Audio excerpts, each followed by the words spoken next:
Selamat malam saudara-saudara sekalian. Puji Tuhan, malam ini merupakan malam yang keempat kita menikmati kasih kurnia Tuhan yang menakjubkan. Kita bersyukur karena berkat yang berlimpah Tuhan berikan kepada waktu yang cukup mencabar kehidupan kita. Apakah kita masih khawatir dan takut tentang hal-hal duniawi yang memberi cabaran yang luar biasa? Firman Tuhan mengatakan, tidak ada yang kita perlu khawatir atau takut jika kita memiliki Yesus. Yesuslah satu-satunya sumber penyelesaian segala permasalahan kita di dunia ini. Yesus sang juru selamat kita, penebus dosa kita, pengebudi hidup kita, dan pengharapan yang kekal. Saudara-saudara sekalian, saya berharap agar Anda akan terus bersama dengan kami sampai ke akhir minggu kebaktian ini untuk menikmati lebih banyak inspirasi dan dorongan untuk terus bersandar kepada Tuhan. Amin, saudara-saudaraku. Pada malam ini pembicara kita ialah seorang lagi wanita yang diberkati Tuhan, yaitu Puan Susan Atin. Beliau sudah berkawin dan mempunyai 2 orang anak dan bekerja sebagai seorang pensyarah kanan di salah sebuah institusi pengajian tinggi swasta. Beliau juga merupakan seorang akuntan bertauliah dan ahli kepada Malaysian Institute of Accountants, MIA. Di dalam gereja, beliau bertugas sebagai ketua pelayanan wanita dan ahli lembaga gereja di Gereja SDA Kitabu Inanam. Beliau juga melayani sebagai penolong penyaralas pelayanan wanita Wilayah 9 dan setiausaha pelayanan wanita Advent Sabah. Beliau merupakan seorang pemimpin yang sangat committed, tekun, dan berdedikasi dalam pelayanan. Sebagai setiausaha pelayanan wanita Advent Sabah, beliau telah banyak membantu saya, terutamanya dalam pelaksanaan program kursus pensijilan kepimpinan wanita. Pada malam ini, beliau akan membahaskan satu topik yang menarik, yaitu kasih kurnia Tuhan yang menakjubkan menguatkan aku. Bagaimanakah kita boleh terus kuat dan sehat di dalam iman? Kita akan pelajari pada malam ini. Sebelum beliau mengambil ruang ini, saya ingin pimpin Anda semua untuk bersatu dalam doa. Mari kita berdoa. Ya Bapa kami di surga, terima kasih Tuhan, Engkau sudah mengutuskan seorang lagi hamba-Mu untuk berbicara kepada kami pada malam ini. Kami memohon ya Tuhan, agar Engkau mencurahkan Roh Kudus-Mu, mengurapi beliau agar message yang disampaikan beliau adalah dari Tuhan dan relevan bagi setiap satu kami pada masa pandemik COVID-19 ini. Berkati pembicara kami dengan kesehatan dan kebijaksanaan dari surga. Berkati juga setiap para penonton dan pendengar di mana sahaja mereka berada pada saat ini. Engkau berbicara dalam jiwa dan pikiran kami masing-masing. Ampuni dosa kami ya Tuhan. Dalam nama Yesus kami berdoa. Amin.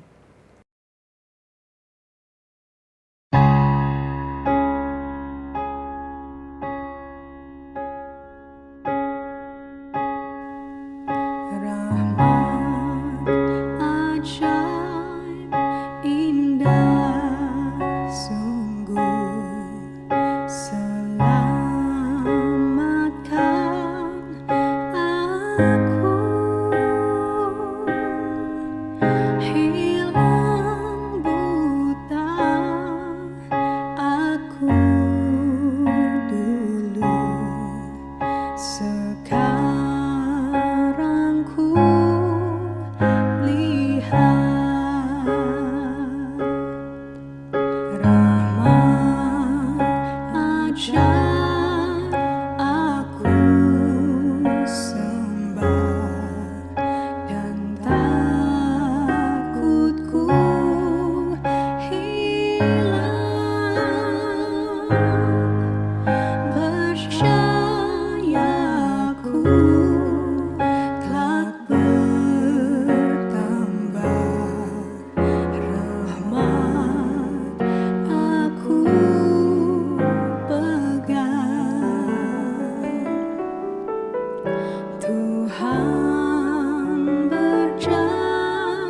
janji padaku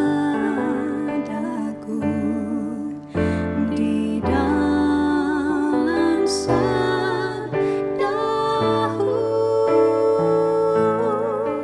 Tuhan pimpin dan lindungku seumur hidupku.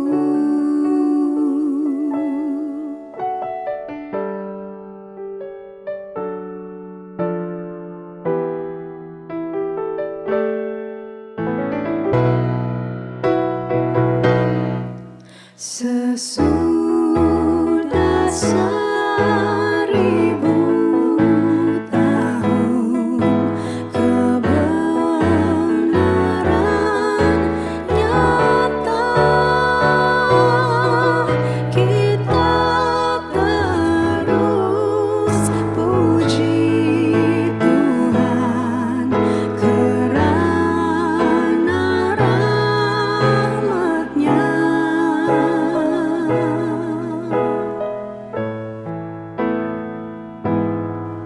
Sekarang aku lihat, sekarang aku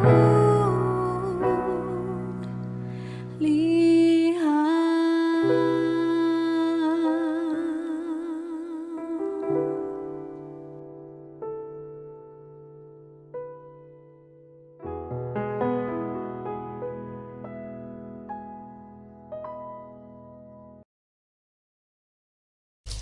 Salam sejahtera, saudara-saudari dalam Kristus. Tajuk perkongsian saya buat kali ini adalah kasih kurnia Tuhan yang menakjubkan menguatkan aku. Gaya hidup sehat. Adakah kaitan di antara nubuatan dengan kesehatan? Daniel 1 bercakap mengenai kesehatan, pemakanan, perasaan dan pemikiran yang lebih baik. Adakah prinsip-prinsip kesehatan sebahagian daripada Alkitab? Mari kita baca dalam 3 Yohanes 1 ayat 2. Ia berbunyi demikian. Saudaraku yang kekasih, aku berdoa semoga engkau baik-baik dan sehat-sehat saja dalam segala sesuatu, sama seperti jiwamu baik-baik saja. Tuhan mau supaya kita baik-baik saja sama ada pada tubuh dan jiwa kita. Yesus mengajar dan berkhotbah mengenai Injil di rumah-rumah ibadat di seluruh Galilea. Yesus juga menyembuhkan segala bentuk kesehatan dan penyakit pada waktu itu. Tuhan peduli mengenai kesehatan fizikal kita. Adakah sukar untuk menjadi rohani apabila kita sakit?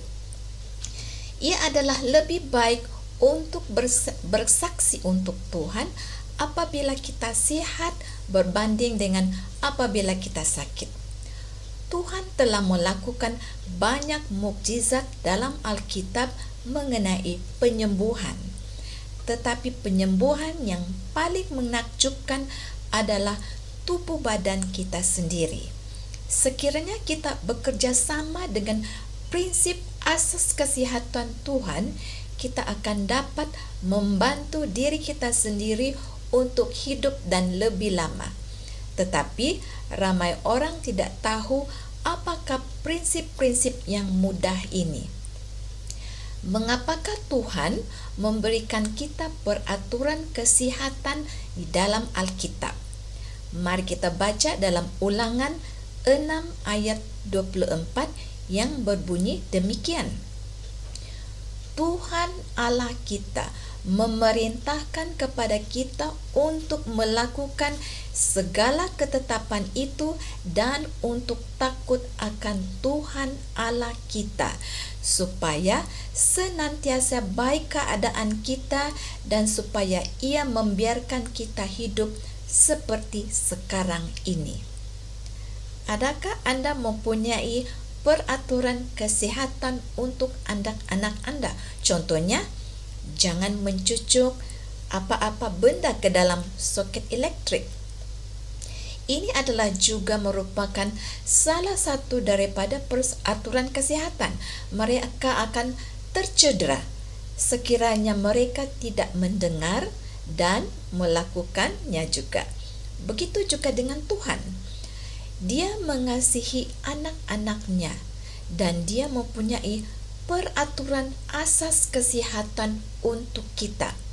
Dalam Keluaran 23 ayat 25 yang berbunyi, tetapi kamu harus beribadah kepada Tuhan Allahmu, maka ia akan memberkati roti makananmu dan air minumanmu, dan aku akan menjauhkan penyakit dari tengah-tengahmu.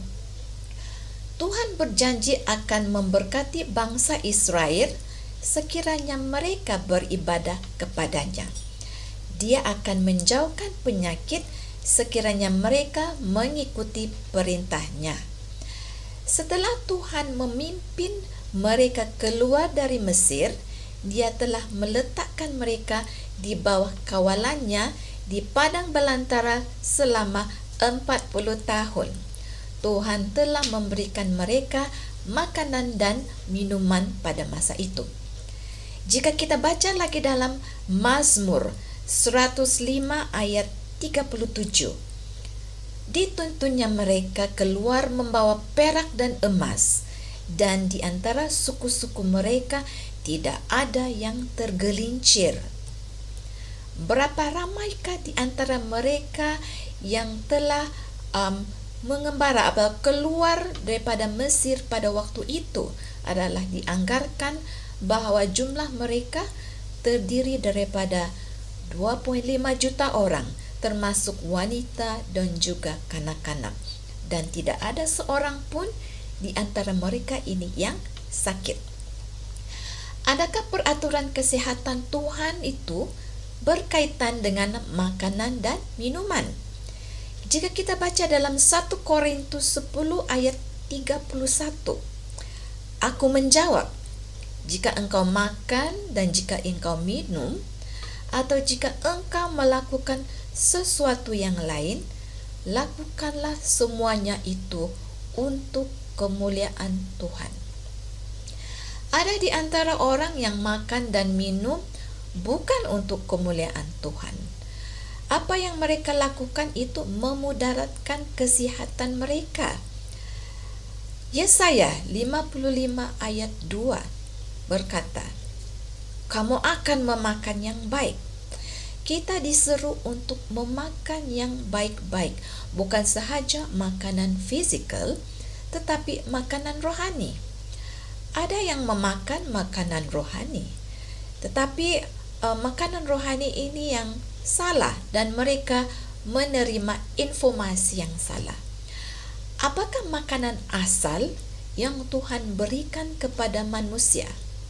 Apabila Tuhan mencipta manusia, Dia telah memberikan makanan yang sempurna. Dalam Kejadian 1 ayat 29, berfirmanlah Allah, lihatlah, aku memberikan kepadamu segala tumbuh-tumbuhan yang berbiji di seluruh bumi, dan segala pohon-pohonan yang buahnya berbiji. Itulah akan menjadi makananmu. Oleh itu, makanan asal manusia adalah seperti buah-buahan, bijirin, kacang-kacangan. Dalam kata lain, ini merupakan pemakanan vegetarian.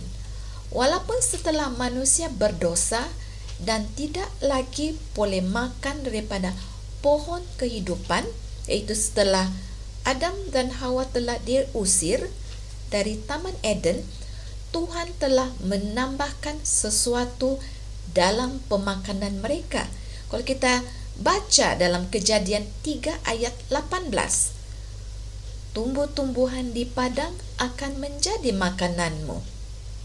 Dalam ayat ini ia bercakap mengenai sayur-sayuran yang telah Tuhan tambahkan ke dalam pemakanan Adam dan Hawa. Adakah kita memahami perbezaan di antara buah-buahan dan sayur-sayuran. Contohnya, adakah timun itu sejenis buah atau adakah ia sejenis sayuran? Bagaimana pula dengan tomato dan terung? Okey, itu merupakan makanan asal manusia adalah seperti buah-buahan, bijirin, kacang-kacangan, sayur-sayuran, biji-bijian. Itu terdiri daripada 5 kumpulan makanan. Manusia akan hidup dengan lebih lama dengan mengamalkan pemakanan ini. Semua ini sangat sederhana dan alkitabiah. Selain daripada mengamalkan pemakanan yang baik, manusia juga memerlukan yang berikut seperti percaya kepada kuasa ilahi, harus mempunyai meminum air yang bersih, harus melakukan senaman, harus mendapatkan udara segar, cahaya matahari, mengamalkan kebersihan, mendapatkan rehat yang mencukupi. Semua ini adalah merupakan ciri-ciri yang diperlukan untuk manusia untuk hidup dengan lebih lama. Mungkin anda pernah mendengar mengenai bahaya pemakanan daging. Contohnya penyakit seperti lembu gila, penyakit khinzir gila.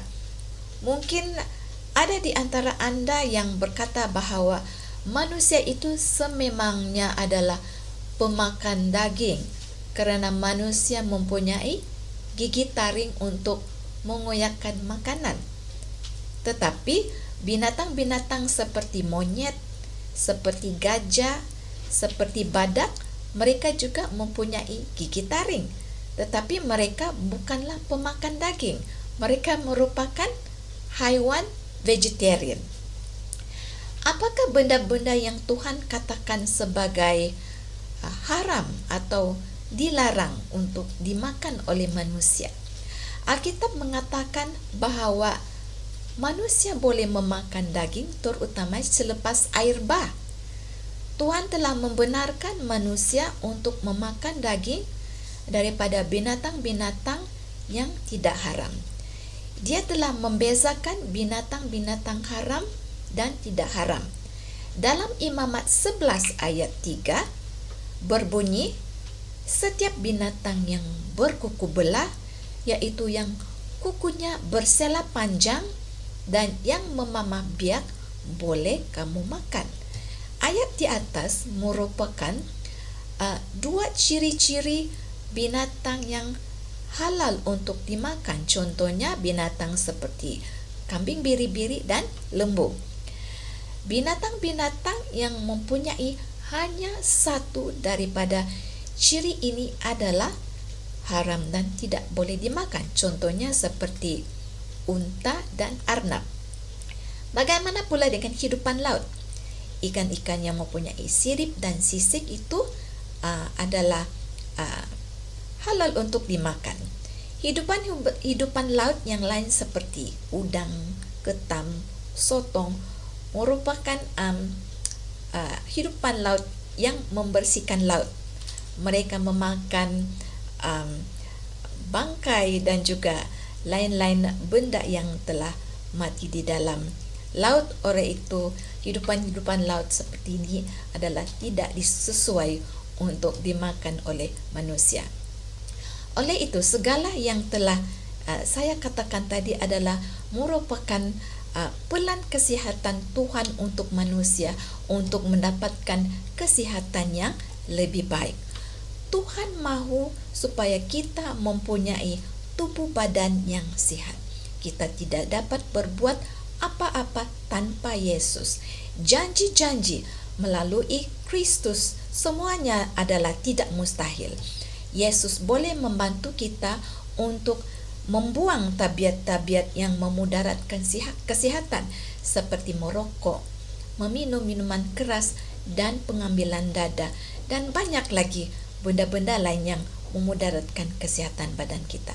Dia boleh melakukannya untuk kita. Dengan contoh yang kita berikan, kita boleh menyelamatkan anak-anak kita. Mahukah Anda serahkan kehidupan Anda kepada Yesus? Kasih kurnia Tuhan yang menakjubkan menguatkan kita dengan gaya hidup yang sehat. Sampai di sini sahaja buat kali ini. Terima kasih di atas perhatian Anda semua. Tuhan memberkati.